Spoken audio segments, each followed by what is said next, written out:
Welcome to the Becoming You show, where limits get torched and possibility takes the mic. I'm Leah Rowling, human in permanent beta, neurostrategist, mom to 3 amazing humans, married to 1 legendary soul, and your no fluff permission slip to stop waiting. Every week, we rewire brain patterns, smash hand-me-down mindsets, and dive into the daring, identity-shifting conversations most people dodge. Ready to turn potential into proof? Grab your pen. Your next chapter starts now. Hello, my friends. Welcome. Happy Friday. Welcome to the show. I'm your host, Leah Rowling, and I'm excited about this conversation that we're going to just dive right into. So I want to describe the world that we are actually living right now, because I'm not sure many of us are talking about it out loud, right?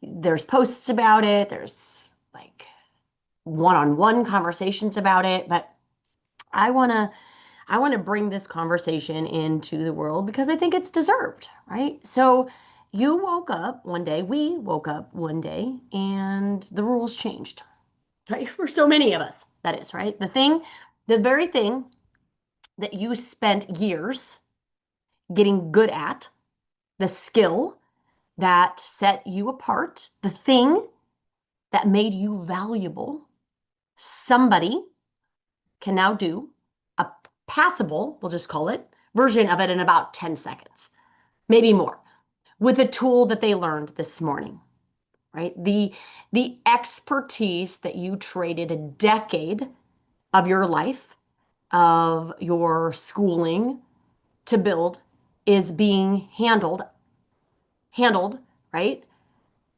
For and by a price of a subscription. And it is happening in almost every field at the same time.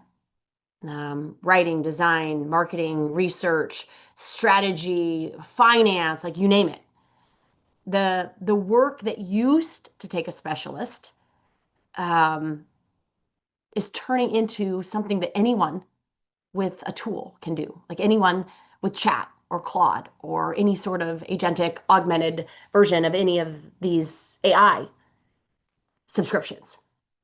And it's stirring up something in a lot of us. There's this like low hum, if you will, of anxiety and some quiet questions that come about with regards to how do I even fit in? Is the work that I do even relevant? And I want you to hear me say that is an accurate read.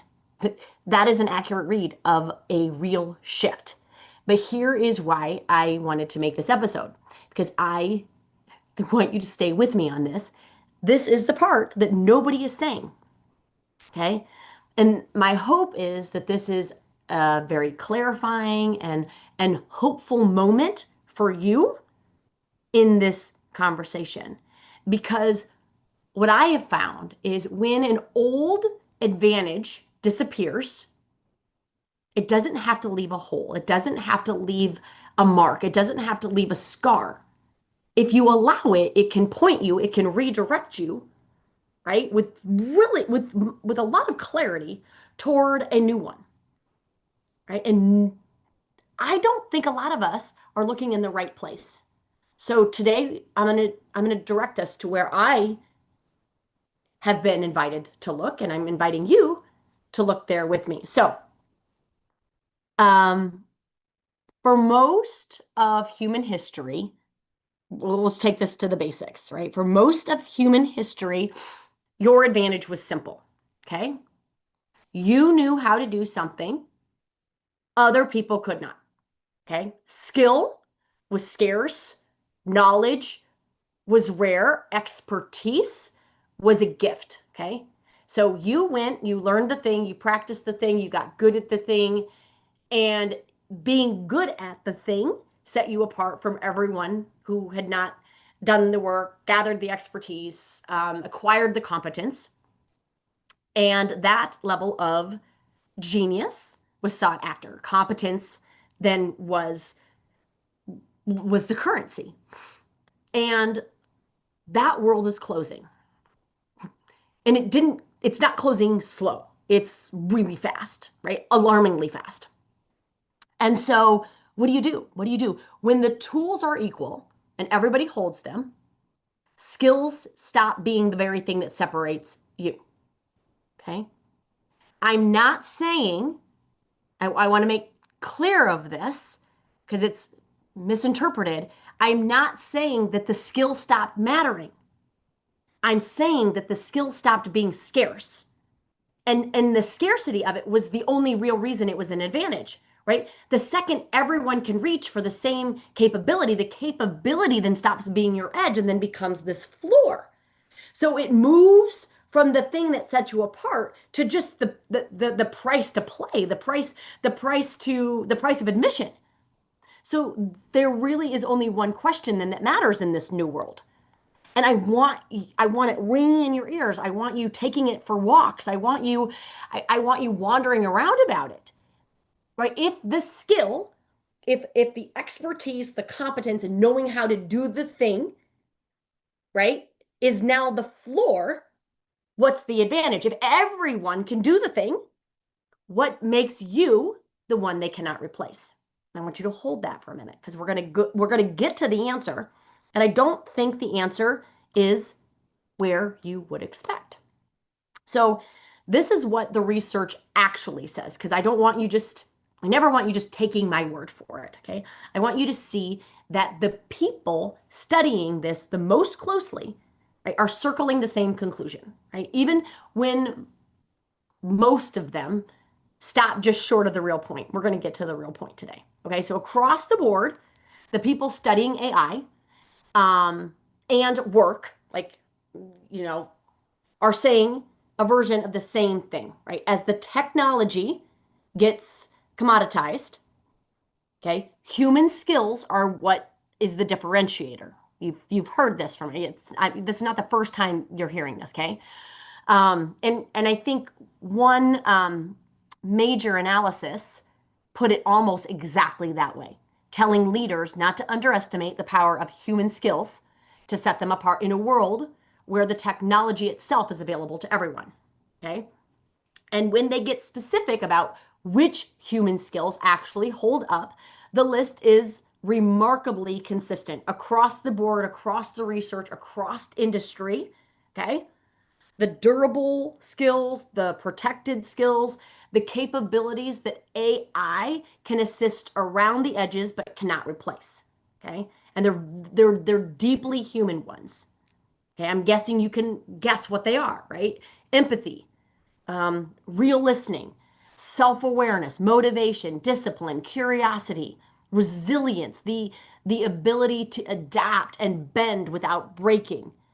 Leadership, of course, right? The capacity to move and align other people. And the research keeps saying, right? These capabilities depend on human relationships and on lived experiences, on that level of emotional intelligence and attunement, and those are exactly the things that a machine cannot reach. Okay? The most current employment data is not showing some mass replacement event. In some industries, yes. But if we were to look at all of them, all of the industries, there's not this mass exodus of people being replaced and let go. Okay. The real bottleneck is not too few jobs. The bottleneck is finding people who can actually work well with these tools and bring judgment to them. Right. And the word that keeps coming up in the research, coming up in AI conversations is augmentation, not automation, right? The future of productivity is not the machine, okay? Instead of the human, it is the machine and the human together. With the human bringing the thing the machine never can, okay? And there is even this striking finding in the productivity numbers. Okay, this is also very interesting, you guys. So individuals report saving real time with these tools, right? Individually. Collectively, as organizations, this was also very interesting in the research. Collectively, as an organization, they're not seeing the durable gains. They're not seeing the levels of efficiency, the scale that one might expect. There's not a correlation between the individual gain and the organizational gain. Okay, and I think the reason is fascinating. Okay, it's that companies obsess over the tool and ignore the whole system. Okay, which is the humans and the technology working together. We have to understand that the tool was never going to be enough on its own. And I'm not suggesting this globally. And I get that there are outliers. Okay, I understand that. I understand that there are many instances where AI replaces all of it, but most of the time, the augmentation of what AI is bringing into the world is the conversation. Okay, it was never, like I said, the tool itself was never going to be on its own. It still needs and this is the key word, a developed human on the other end of it. Okay. So if you put all of that together and the experts are telling you something that's genuinely good. Okay. And the thing that's genuinely good is that the advantage is human, right? The value, the durable value is human. The thing that cannot be commoditized is human, right? Good to know. And then, like so many other things, it just stops. Like all the research stops right there, right? I might offer one layer too high. And that one layer, in that one layer, they skip the whole point of what this episode is going to be. So I want you to look again and let's revisit again the durable human skills, the one that I offered up early on, the ones that probably were at one point in time called the soft skills of leadership. Okay, empathy, self-awareness, resilience, motivation, discipline, leadership. Everyone is now telling you to go double down on those. Build your human skills, build your soft skills, build your emotional intelligence. And that is not wrong. I'm not here to say that it's wrong, but I want you to notice something that almost no one is naming. Every single one of those is an output. Every one of them is the outcome of something deeper. No one's talking about what's upstream from that. No one's talking about the root. So this is what I mean. Let's talk about empathy. You cannot, as we humans, cannot offer steady empathy to another human, to a situation, to a circumstance, to an event. We can't bring in empathy to a team meeting from an ungoverned inner world, right? So the second that you are dysregulated, reactive, defended, offended, annoyed, right? Your empathy collapses into self-protection, self-preservation, right? And then you can't feel anyone but yourself. So empathy is not really the skill. Do you see that? It's not. Self-governance is the skill, right? And empathy is what it produces. Self-awareness. Let's talk about that as a skill. You cannot be aware of yourself if you are avoiding yourself. Right? Real self-awareness takes a willingness to look at the things that you would rather not look at. Okay? That is inner capacity. That is what is in question. Resilience. You see how all of the skills that we're being asked to develop are downstream from something much deeper? Resilience. That's another a soft skill that organizations are now just thinking that might be a really plausible thing to train on. We treat resilience as if it's a personality trait that a few people are lucky enough to have. Yeah, she's really resilient. Okay, it's not. Resilience is just what our ability to be self-governed looks like under load. It's what happens when you have built the ability to hold yourself steady when the pressure is on. And leadership, the one that I talk about the most all the time, you cannot lead other people from a self that you have not learned how to lead. So leadership of others is always downstream of leadership of self every single time. And so this is where the analysts and the researchers and all the conversations on Reddit around AI, they keep walking right up to this point and then they miss. The durable human skills everyone is racing toward are all sitting on top of one foundation that no one is naming. And that is your relationship with yourself and your ability to govern your inner world. Right? So, in a world where AI commoditizes skill, where everyone holds the same tools, where competence becomes the floor, I want you to see that your disadvantage did not move, did not disappear. Rather, it did not go away. It did not get replaced. It moved. It moved. It moved from outside of you to you, right? To you. You are the advantage. You are the advantage. That's the whole podcast. It moved to the exact place that no machine can reach, no person can copy. It moved to who you are when the tools are all equal. It's no longer what you can do or not do. Everyone can do now. It moved to who are you? Who are you? The steadiness that you carry into a room, the clarity that you hold when everyone else is spinning, the way that you feel calmer and more capable by just being near you. Your judgment, your presence, your heart, your capacity to govern yourself, right? So that you can actually offer the empathy, the resilience, the discipline, the leadership, the ownership, the accountability that this new world is suddenly willing to now all of a sudden pay a premium for, right? That you is the one thing that cannot be downloaded.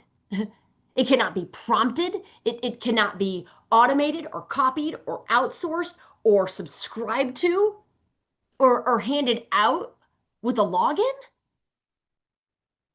Like you are the last truly scarce thing there is. Have you ever thought about it like that? What?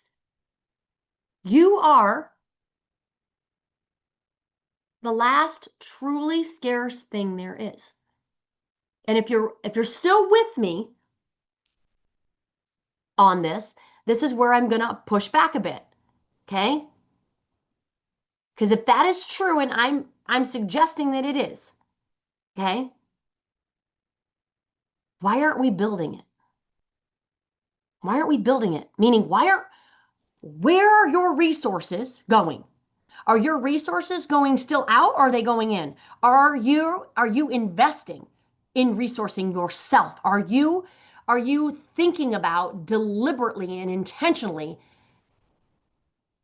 investing in the build of you? Right? Think about what everybody is doing right now.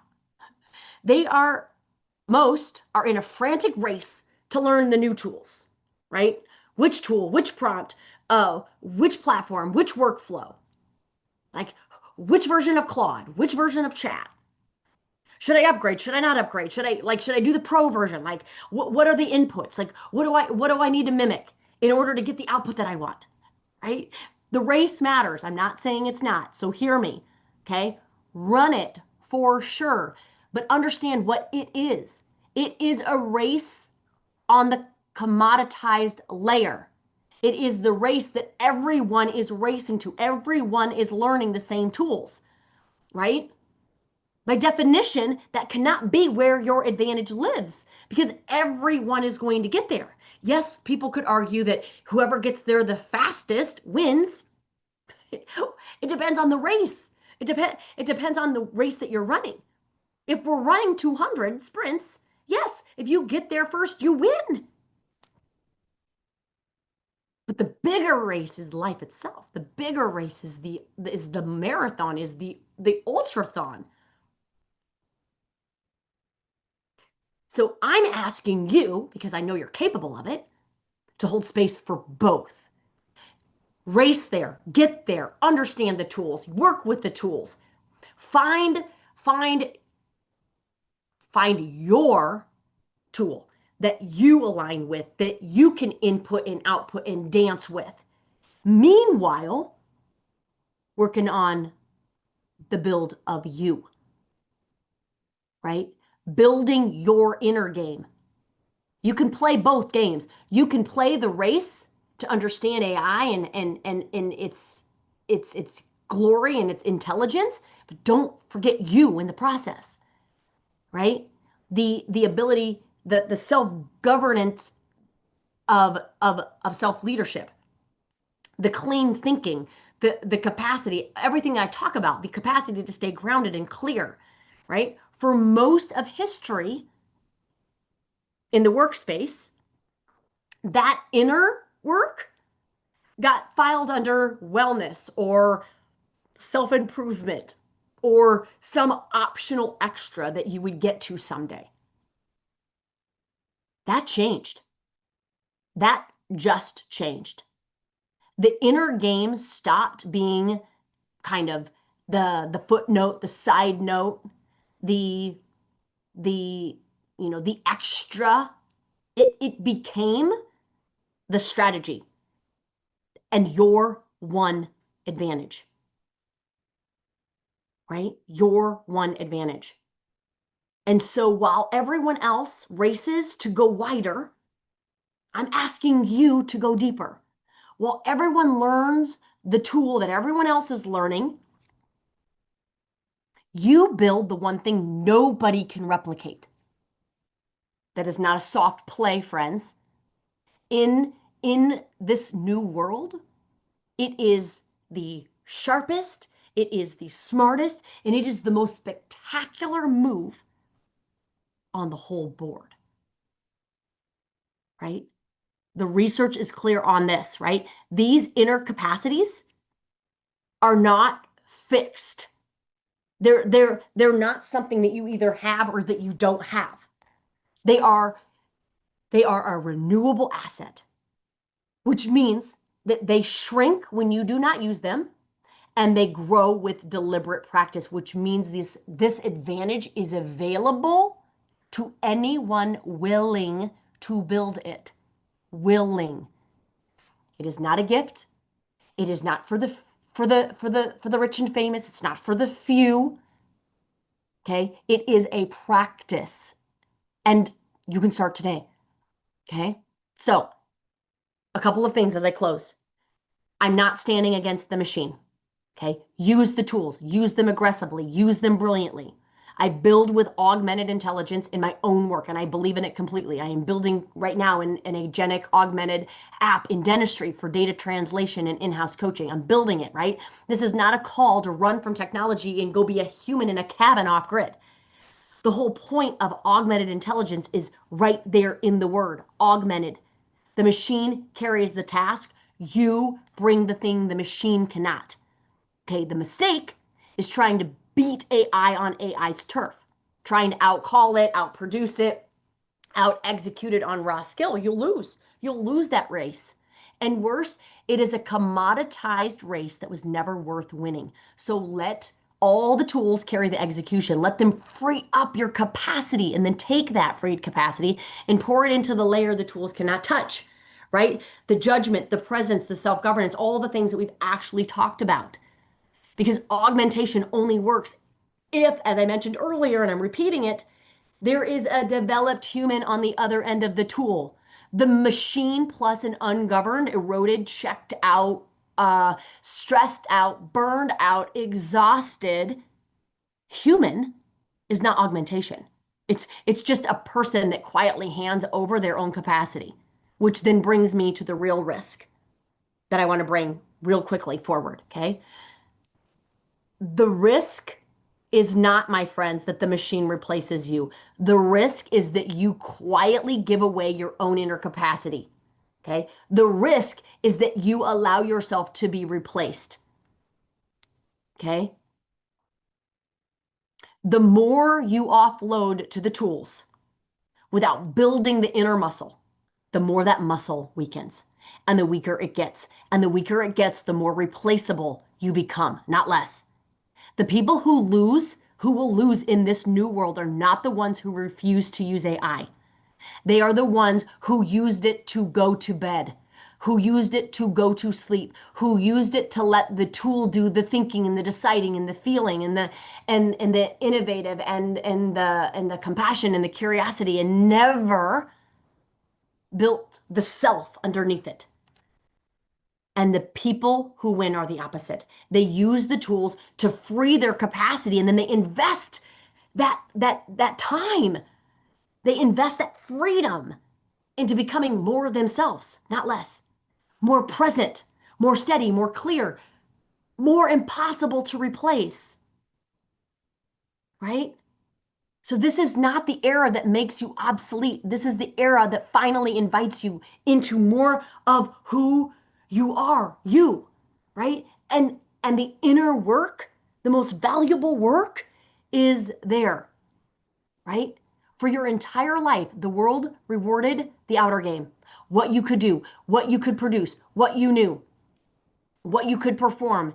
And it treated the inner game, as I mentioned, right? The who you are, the self-agency, the governance, the depth, right? As optional, a luxury. And that just flipped completely.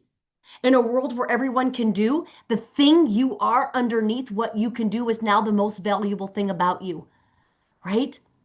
The work, I like to think about it this way too. The work on yourself that nobody was paying you for is suddenly the work that sets you apart from everyone holding the same tools. So you did not lose your advantage. The world just finally told you where it was hiding the whole time. It was never the skill, it was always you.